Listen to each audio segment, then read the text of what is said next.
பாம்பாட புத்த கட்டும் உங்க வீட்டை கட்டின கொத்தனார தெரியுமா? ஒருத்தன் எறும்பும் தான், ஒருத்தன் பாம்பும் தான், இன்னொருத்தன் புத்துக்கு கொத்தனார் கரையான். கரையான் அந்த புத்தை கட்டினா நாகம் கரையானையும் தின்று விட்டு அந்த புத்துக்குள்ளேயே கொழுந்து இருக்குவான். ஆமா, அப்பேற்பட்ட அந்த மாணிக்க புத்துக்குள்ளே சென்னாகம், கருணாகம், பெரிய பெரிய கண்ணாடி விரிசுகள் எல்லா நாகத்திற்குமே ராஜா ராணியாக நாகங்கள் எல்லாம் பார்த்து வந்ததனால அதற்கு நாகலோக பட்டணம் என்று பேர். அப்பேற்பட்ட அந்த நாகலோக பட்டணத்திலே நாகராகனும் நாகக்கண்ணியே பெண்மொழியாலும் எவ்விதமாகவே வாழ்ந்து வருகின்றார் தெரியுமா?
தலை மட்டும் மனித தலை, கண்டத்துக்கு கீழே உடம்பெல்லாம் நாக வடிவம். இப்படி தெய்வத்தினுடைய அம்சமாகவே வந்து வரக்கூடிய இருவர்களுக்கும் மன்னாரை குறைவு இல்லை, மனையாரை நாள்களில்லை, பொன்னாரை குறைவு இல்லை, குருளாரை காத்து இல்லை. ஆடோ மாடோ அடுக்குமத்தை வீடோ பொன்னோ பொருளோ பொக்கிஷங்களோ என்னென்ன செல்வங்கள் வேண்டுமே எல்லா செல்வங்களுமே நிறைந்திருக்கு.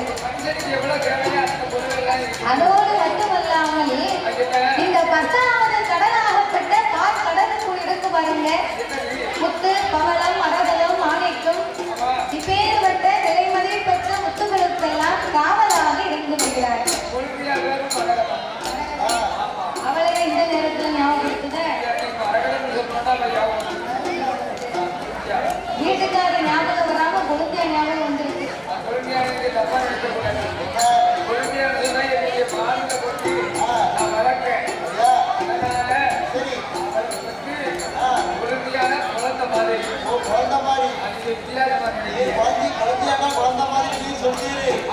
ஒரு சில பேர் வேற மாதிரி சொல்றாங்களே, கோயிலுக்கு அந்த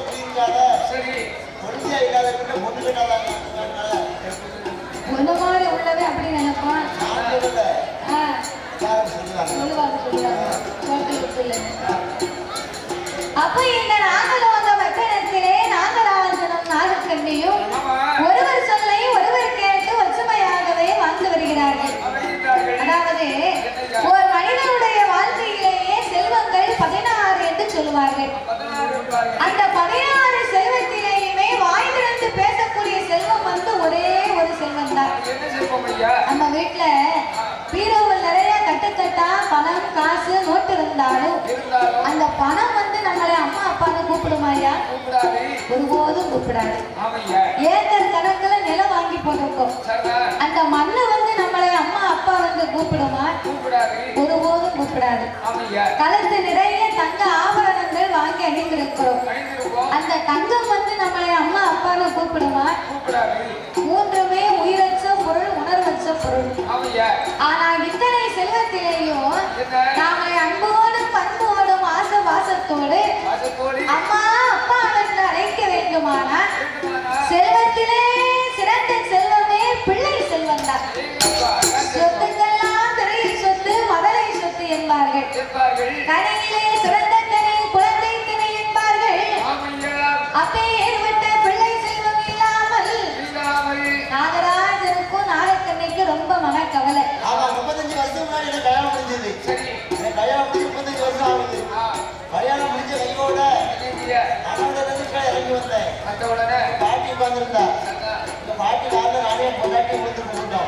நல்ல காரியம் தான் பெரியவங்க காலில் ஊத்துறோம். பாட்டி சொன்னா வேளாண்டி நீ 16 பெற்று பெருவாழ்வு வாழ அப்படின்னா சொல்லியிருக்கா. பாட்டி சொல்லிட்டாள் அப்படின்னு நான் 16 பிள்ளைய பற்றி சீரிட்டு கிடக்கேன். அறிவு கட்ட தாத்தா 14 செல்வம்னா மனிதனுடைய பிறவி முதல் இறப்பு வரைக்கும் உள்ள செல்வம். நல்ல மனைவி, நல்ல பிள்ளைகள், கல்வி, செல்வம், வீரம், நல்ல வீடு, நல்ல வேலை, நோயற்ற வாழ்வு, நல்ல குணம், இதுதான் 16 செல்வம்னு சொல்லுவாங்க. விவரம் இல்லாம 16 பிள்ளை இருந்துச்சு.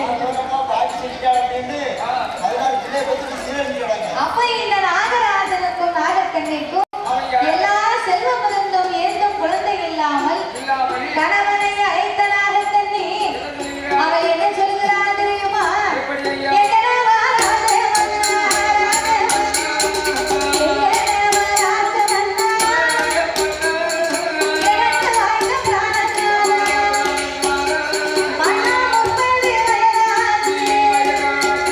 எனக்கு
கொண்டு போனாருன்னா கடை தெருவில் இருக்கவங்க வேணும்னே கேட்பாங்க. அந்த ஆளுக்கு தெரியும் இவர் பெத்த பிள்ளைங்க தான், அவரை குத்தி பார்க்கணும்னு இவன் கேட்பான். ஏ சுப்பிரமணி, உன் பேரனையா கூட்டு போற? அப்ப அந்த ஐயா மனசு எவ்வளவு சங்கடப்படும். அதனால எந்தெந்த வயதிலே எதைகளை அனுபவிக்கணுமோ அந்தந்த வயதிலே அனுபவிக்க வேண்டும். ஓரத்திலே ஓடி விளையாடணும், ஈரத்திலே கல்விகளை கற்கணும், மூவத்திலே முடியாத மனமும், நாளத்தில் பெறாத பிள்ளையும், மையத்தில் சேர்க்காத செல்வமும், ஆழத்தில் அதிலும் சுற்றி பார்க்கணும், ஏழத்தில் ஏகதளம் போகணும், எட்டுக்கு மேல இருக்கவே கூடாது. எல்லாமே முடிச்சுக்கிடணும், வாழை சுருட்டி ஒரு வாரமா உட்காரணும்.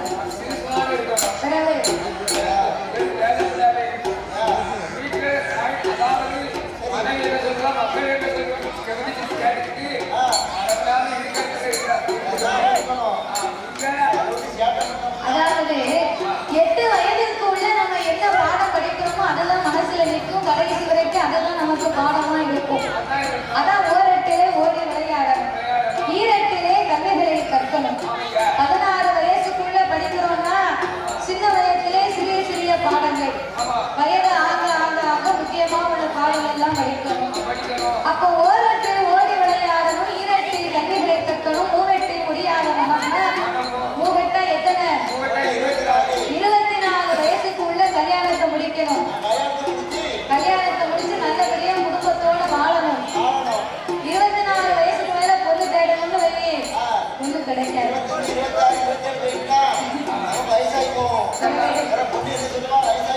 ஏற்கனவே இப்ப உள்ள காலத்துல ஏற்கனவே புக் பண்ணி வச்சாதான் பொண்ணு கிடைக்க பார்த்துக்கோ. பொண்ணுக்கு இப்ப ரொம்ப தட்டுப்பாடா இருக்கு. 2 பேரும் தலையாட்டுறாங்க.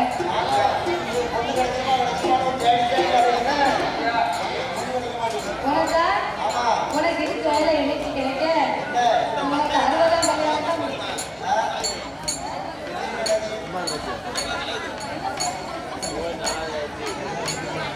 24 வயசுக்குள்ள கல்யாணத்தை முடிக்கணும். அதனால மூவெட்டில் முடியாத மனமும், நாளத்தில் பெறாத பிள்ளை, 32 வயசுக்குள்ள குழந்தையை பெற்று எடுக்கணும். ஆமா, அதுக்கு வேலைன்னு சொன்னா கடவுள் அனுப்புறது கொடுத்தாதான் நமக்கு கிடைக்கும். நாளத்தில் பெறாத பிள்ளை, ஐயத்தில் சேர்க்காத செல்வம்னா ஐயத்தா 40 வயசுக்குள்ள வாடி ஓடி நம்ம வேலை பார்த்து சொத்து சுகத்தை சேர்த்து வைக்கணும். ஏன் தெரியுமா? 40 வயசுக்கு முன்னாடி வரைக்கும் நம்ம என்ன சொன்னாலும் நம்ம உடம்பு நம்ம பேச கேட்கும். 40 வயசுக்கு மேல நம்ம உடம்பு என்ன சொல்லுதோ அதைத்தான் நம்ம கேட்க வேண்டி இருக்கும். அந்த அளவுக்கு ஆகி போகும். பிறகு அப்போ உனக்கு பாயாசம் போட வேண்டியதான?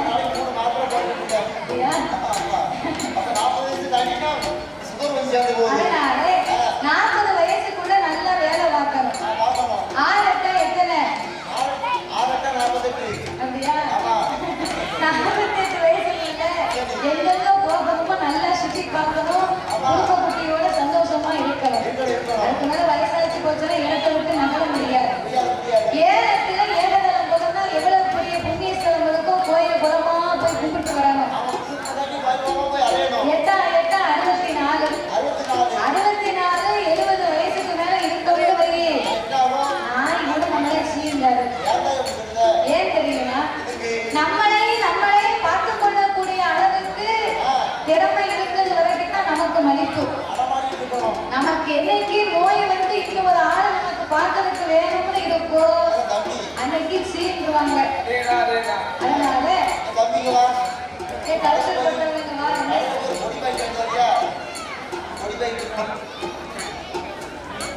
அதனால எந்தெந்த வயதில் எதை அனுபவிக்கிறோமோ அந்தந்த வயதிலே அனுபவிக்க வேண்டும். அதனால என் அண்ணா நாகராஜா, இந்த வயதுக்கு மேல நமக்கு பிள்ளை என்னைக்கு இருக்க போகுது எனக்கு நம்பிக்கை இல்லையே. அப்படி என்று அந்த நாகக்கண்ணி என்ன சொல்லுகிறார் தெரியுமா? கண்ணு நல்ல பொழியா, கண்ணு நல்ல பொழியா, கவியோடு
குலத்தாங்கரைக்கு போனா என்னை குலத்தை இல்லாதவர் என்று பேசுகிறார் மன்னவா.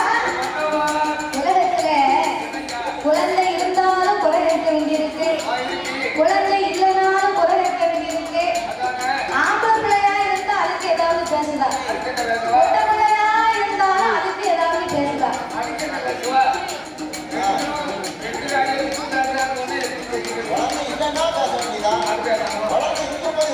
அதாவது குழந்தை இல்லையான அவரை பார்த்து மலடின்னு சொல்லுவாங்க. மலடி என்று சொல்லுவது முதலாவது தவறான வார்த்தை. மலடி என்பதற்கு என்ன அர்த்தம் சொல்லு. குழந்தை இல்லைன்னா மலடின்னு சொல்லுவாங்கன்னு இன்னைக்கு உலகம் நினைச்சிட்டு இருக்கு. ஆனா அதனுடைய அர்த்தமே வேற. பிள்ளை இல்லாதவர்களுக்கு மலடி என்று சொல்லுவது தவறு. ஒரு பெண்ணாகப்பட்டவள் புஷ்பவதி ஆகாம இருந்தால்தான் வயலுக்கு வராத பெண்ணை தான் மலடுன்னு சொல்லுவாங்க. பூத்து விட்டால் அது மலடு கிடையாது. இது கூட தெரியாம நம்ம மலடுன்னு பேசிட்டு இருக்கோம். அப்ப குழந்தை இல்லைன்னா மலடி என்பாரு. குழந்தையை பெற்று எடுத்தால் கிளவிடுவா. நல்ல பட்டு சேலை கட்டி பூ வச்சு பொட்டு வச்சு தெருவுல மேற்கு கிழக்கு ஒரே ஒரு முறை போயிட்டு வா. தெருவுல உள்ளவா பேசுவா, 4 பிள்ளைகளை பெற்று ஆளாகிட்டால மேற்கு கிழக்கு மிளிக்கிட்டு வா அப்படின்னு பேசுவா. அப்ப குழந்தையை பெற்று எடுத்த அன்னைக்கு கிளவிடுவா. ஒரே ஆம்பளை பிள்ளையா இருந்தது பொன்னடி எடுத்தவா. செத்தனைக்கு ஒப்பாரி வைக்க ஒரு பொட்டை பிள்ளை இருக்கா அப்படின்னு பேசுவாங்க. ஒரே பொட்டை பிள்ளையா இருந்தது வையே கொல்லி எடுத்தவா. இத்தனை பொட்டை பிள்ளையில பெற்று போட்டிருக்காங்க, எதை வச்சு இந்த பிள்ளைகளை கட்டி கொடுக்க போறாங்க அப்படின்னு பேசுவாங்க. அப்ப இதுல இருந்து என்ன தெரியுது? காந்தாலும் பேசும் காந்தாலும் பேசும் ஐயிட முதுகாகலாம் இருக்கான். நம்ம இதை ஒண்ணு செஞ்சா உலகம் இப்படி பேசும். சரி இவங்க சொன்ன மாதிரி செய்யணும்னா இப்படி பேசும். அப்ப என்னதான் அதனால ஏ நாரக்கண்ணி 1000 பேர் 1000 வார்த்தைகளை சொன்னாலும் இறைவன் நாமளுக்கு கொடுப்பதை யாராலும் தடுக்க முடியாது. எல்லோரையும் திருப்திப்படுத்தி வாழணும் அப்படின்னு வாங்க யாரையும் இந்த உலகத்திலே திருப்திப்படுத்த முடியாது. அதனால நம்ம வாழ்க்கையை நமக்காக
போங்கடா போதத்தவங்களா. நான் செத்து போன எங்க அப்பனைக்கே கொல்லி வைக்கலையா? அவனே கெட்ட வீட்டுக்கு வெள்ளை அடிக்காம இவனுக்கா நான் கொல்லி வைக்க போறேன். ஒண்ணு மொத்த பையன் சித்தப்பனாவது செத்தப்பனாவது தூக்கியா சவத்தை அப்படின்னு பேசுவாங்க.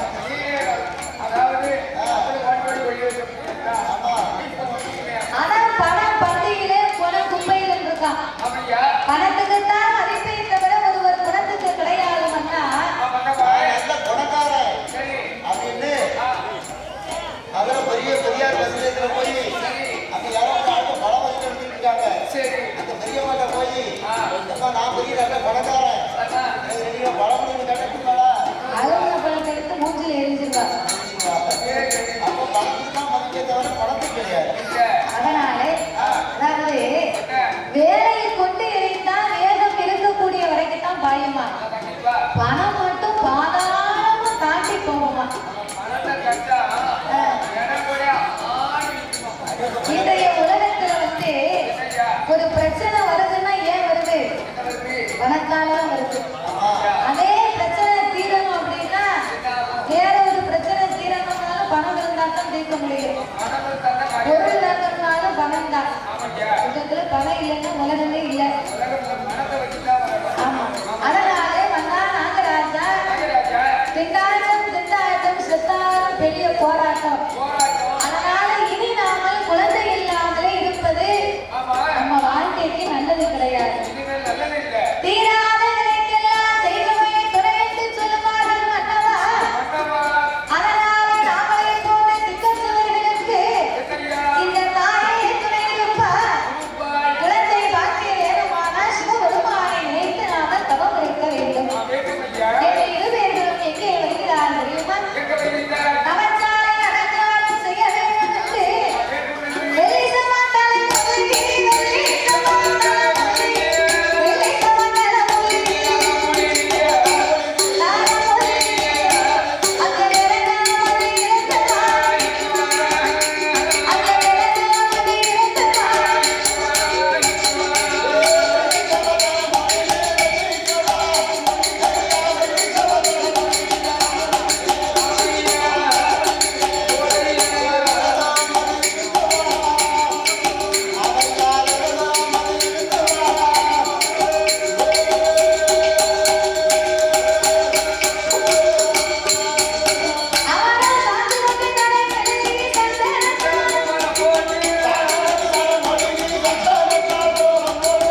ஆளும் இல்லை.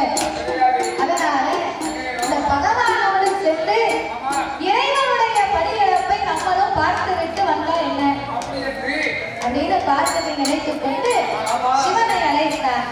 ஆண்டவா பரம்பொருளே, உலகெல்லாம் படியிழக்க போன நான் ஒத்தையில இருக்கேன். அதனால உங்கள் படியிழப்பை பார்ப்பதற்கு பார்வதி நானும் உங்க கூட வாரேன்.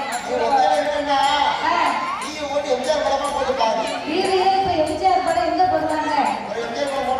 எம்ஜிஆர் சேனல் எடுத்தாலும் ஒரே நாடகம் தான். சன் டிவில நாடகம், விஜய் டிவில நாடகம், கலர்ஸ்ல நாடகம், சீசமுல நாடகம், எதுல எடுத்தாலும் நாடகம் தான். தாய்மார்களுக்கு தான் டிவியே. வீட்டுல ஆண்களுக்கு டிவிக்கு அதிகாரமே கிடையாது.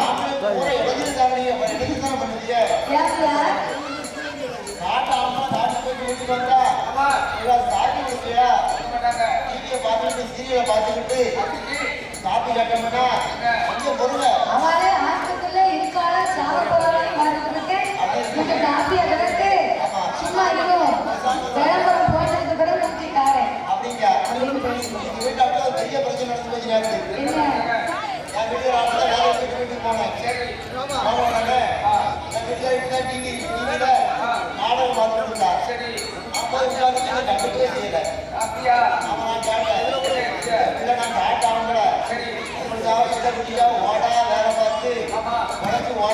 போய் வரேன் நீ வந்தா எதிர்த்து பார்க்க மாட்டேங்க அப்படின்னு என்ன செய்ய போறீங்க அப்படின்னா நீங்க என்ன கவனிக்க மாட்டேங்க காப்பி காப்பி